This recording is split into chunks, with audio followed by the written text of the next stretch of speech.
उत्तराखंड दर्शन के YouTube channel में आप सभी दर्शकों का एक बार फिर से हार्दिक स्वागत और अभिनंदन।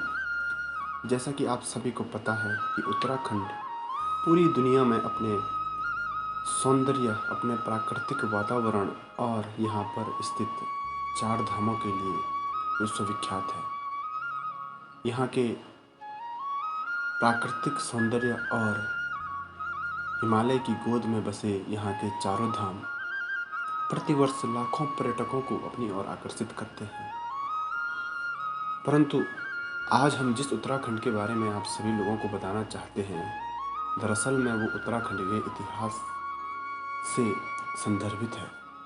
तो दोस्तों, आज हम आप सभी लोगों को ले चलते हैं उत्तराखंड के 600 वर्ष पुराने इतिहास के बारे में, जो कि उत्तराखंड के जनपद चमोली में स्थित चांदपुर गढ़ी से नाता रखता है। जैसे कि आप सभी लोग देख पा रहे होंगे कि इस वक्त हम चांदपुर गढ़ी में स्थित हैं और जहाँ पर कि उत्तराखंड पर शासन करने वाले अजयपाल का महल और पूरा किला स्थित है। जैसे कि आप सभी लोग देख पा रहे होंगे कि 6 से 700 वर्ष पुराना ये किला आज भी अपने उसी स्वरूप में हमें दिखाई देता है, जिस स्वरूप में वो पिछले 700 वर्ष पहले खड़ा था।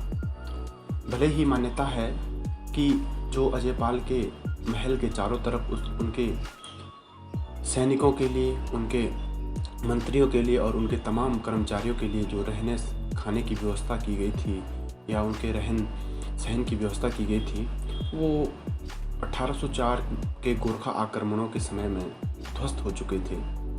परंतु भारतीय सर्वेक्षण विभाग के द्वारा इसकी खुदाई की गई और जिसके उपरांत हमें ये सारे दृश्य अभी यहाँ पर देखने को मिल रहे हैं और बहुत ही शानदार तरीके से सर्वेक्षण विभाग के द्वारा इन सभी चीज़ों को यहाँ पर संजो कर रखा गया है।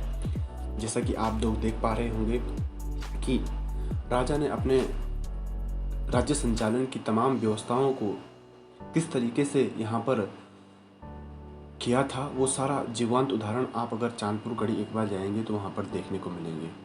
राजा के महल के चारों ओर बने ये कमरे दर्शाते हैं कि उनके सैनिकों के लिए, उनके कर्मचारियों के लिए भी उनकी तमाम तरह की गतिविधियों के लिए यहाँ पर पूरी व्यवस्था की गई थी। और अब आप सभी को ले चलते हैं मंदिर, जो कि यहाँ पर राजा का महल था, उसके प्रांगण में।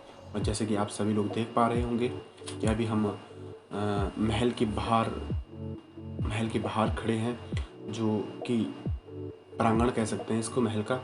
और आज के समय में जिन हम टाइल्स का हवाला देते हैं, परंतु आज से 700 वर्ष पूर्व पत्थरों को इस तरीके से तराशा गया था, बिल्कुल टाइल नुमा शेप उन्हें दी गई थी। और आप लोग देख सकते हैं कि महल को सबसे ऊंची चोटी पर बनाया गया है। और इसका कारण ये भी हो सकता है कि ताकि निगरानी के लिए सभी जगह की निगरानी की जा सके, इस कारण से उन्होंने दुर्ग को सबसे ऊंची चोटी पर बनाया। यहाँ पर स्थित इसके चारों ओर के गांवों का सुंदर दृश्य देखने को मिलता है। और आप सभी को ले चलते फिर से देखिए किस तरीके से यहाँ पर व्यवस्थाएं की गई हैं और अभी तक भी उनको इस तरीके से संजो कर रखा है।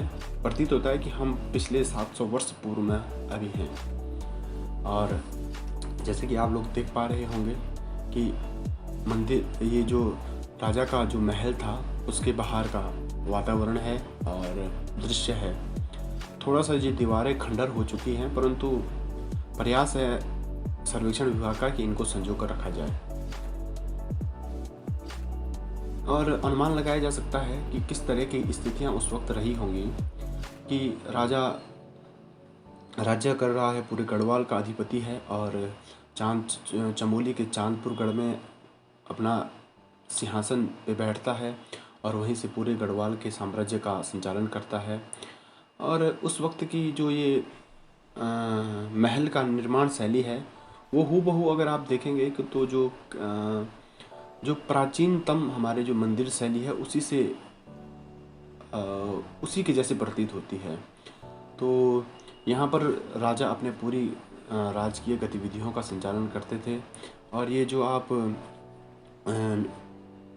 ये किनारे पर अगर आप देख पा रहे होंगे तो ये जो पानी की निकासी के लिए नालियाँ बनाई गई थी, पूरे पत्थर की नालियाँ बनाई गई थी उस वक्त में, जो कि हमने यहाँ पर बात करने से पता चली। और प्रांगण को देखते समय बिल्कुल ऐसा लग रहा था कि जैसे कि मान सकते हैं आप कि राजा ने अपने ऐशो आराम की तमाम चीज़ों को यहाँ पर संजो कर रखा था। और इसकी प्रामाणिकता है कि ये महल भले ही इस वक्त में खंडर की स्थिति में होगा, परंतु कहा जाता है कि राजा कभी इसी महल में सोने के सिंहासन पर बैठा करता था और इन बंकरों में रहने वाले सैनिक और उनके कर्मचारी पूरे गढ़वाल पर अपने शासन प्रशासन का नियंत्रण स्थापित करते थे। तो बहुत ही रोचक चीज़ें हैं जो हमें यहाँ पर देखने को मिली, सुनने को मिली और जिनको हमने महसूस किया।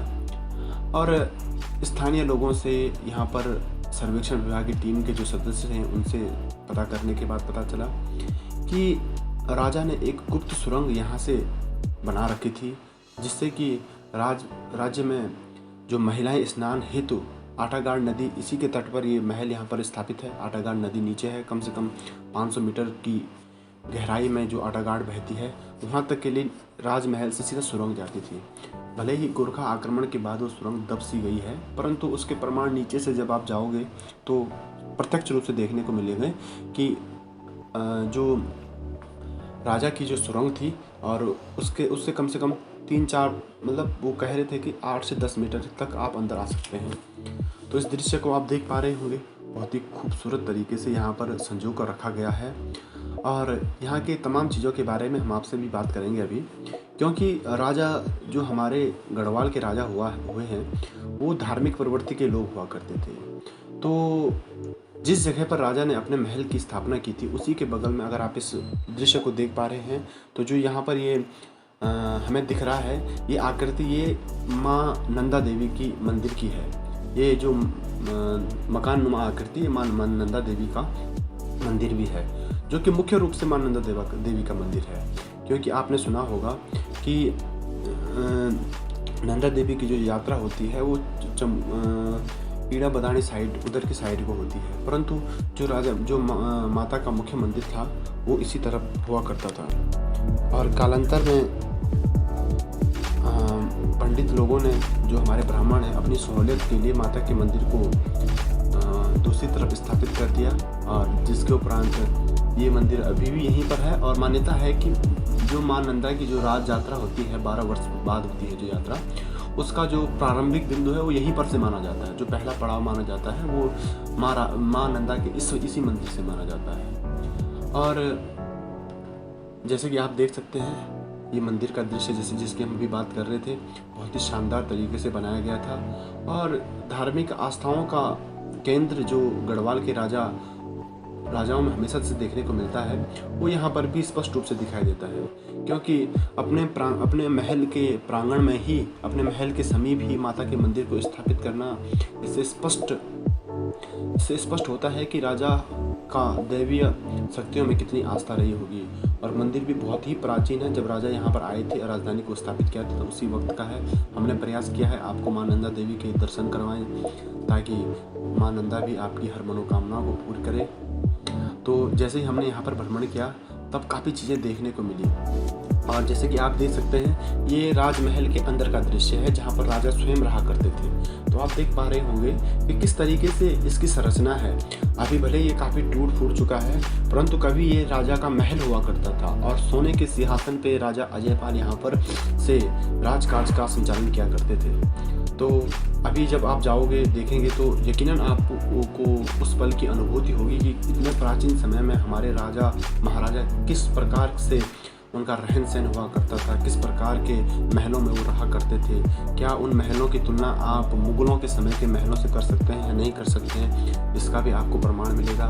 क्या जैसे कि आपने देखा होगा, राजस्थान के राजाओं के महल हुआ करते हैं, दक्षिण भारत के राजाओं के महल हुआ करते हैं, उनसे काफ़ी भिन्न हमारे गढ़वाल के राजाओं के महल हुआ करते थे। और स्पष्ट मिलता है जैसे कि आर्थिक रूप से भी उतने समृद्ध नहीं थे हमारे राजा महाराज जो गढ़वाल क्षेत्र के थे।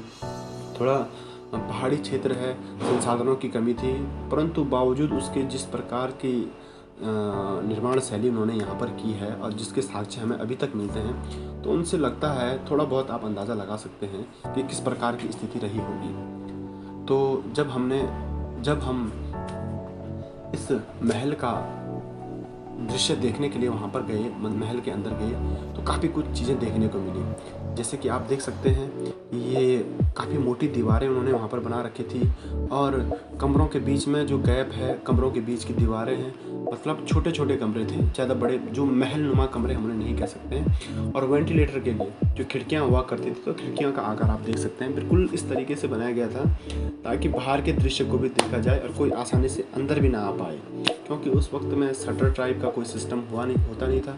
तो लगता है कि वेंटिलेटर के लिए काफ़ी कम जगह छोड़ रखी थी उन्होंने वहाँ पर। तो इससे पता चलता है कि अपनी सुरक्षा का भी ध्यान रखा गया था। और देख सकते हैं आप, जैसे कि मतलब एक कमरे में दो या तीन जगह तीन हमें खिड़कियाँ देखने को मिली, परंतु मुख्यतः ये 2 खिड़कियाँ आप देख सकते हैं, एक कमरे में दो तरफ के लिए किया गया था इनका।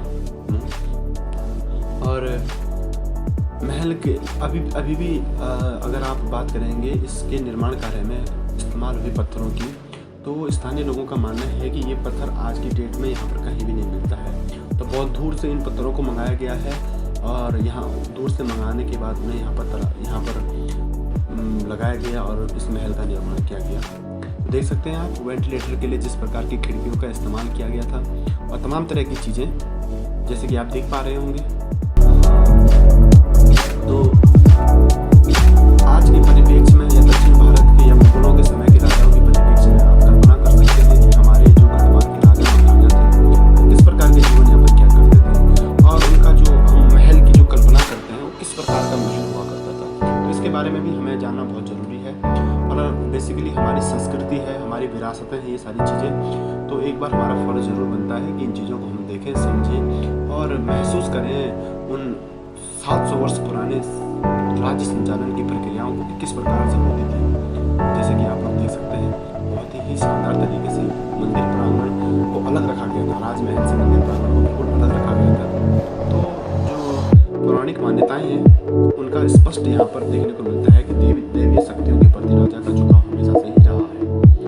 अब आप देख पा रहे होंगे कि ये जो अलग अलग तरह के पत्थर यहाँ पर रखे गए हैं, सर्वेक्षण विभाग द्वारा प्रत्येक पत्थर पर मार्क किया गया है, नंबर चढ़ाए गए हैं, ताकि यहाँ से जो प्राचीन चीज़ें हैं इनको यहाँ से कोई लेकर न जाए।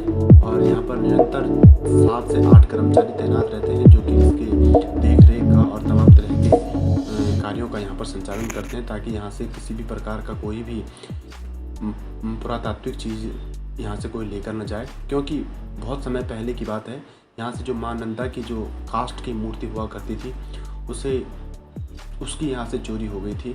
तो उसके उपरांत काफ़ी क्षेत्र में काफ़ी माहौल ख़राब सा हो गया था। तो उसके बाद यहाँ पर से संरक्षण विभाग ने जब सर्वे किया तो यहाँ पर हमेशा से ही 2 या 3 लोग यहाँ पर रहते हैं। जब आप आएंगे तो आप उनसे पूछ सकते हैं मंदिर की विशेषताओं के बारे में और तमाम तरह के बारे में। जैसे कि आप देख पा रहे होंगे, बहुत ही शानदार जगह पर राजा ने अपने इस तदुपरांत राजा 1519 में अपनी राजधानी को श्रीनगर भी स्थापित कर देते हैं। तो ये था संपूर्ण इतिहास उत्तराखंड के प्राचीनतम राजा अजयपाल के बारे में, जिनके महल से लेकर तमाम तरह की चीज़ें हमने आपको दिखाई। और इसी प्रकार के उत्तराखंड के दर्शन को जानने के लिए, उत्तराखंड के प्राचीन, उत्तराखंड के धार्मिक और उत्तराखंड के सांस्कृतिक इतिहास को जानने के लिए हमारे YouTube चैनल को ज़रूर लाइक और सब्सक्राइब करें। आप सभी लोगों का बहुत बहुत आभार एवं धन्यवाद।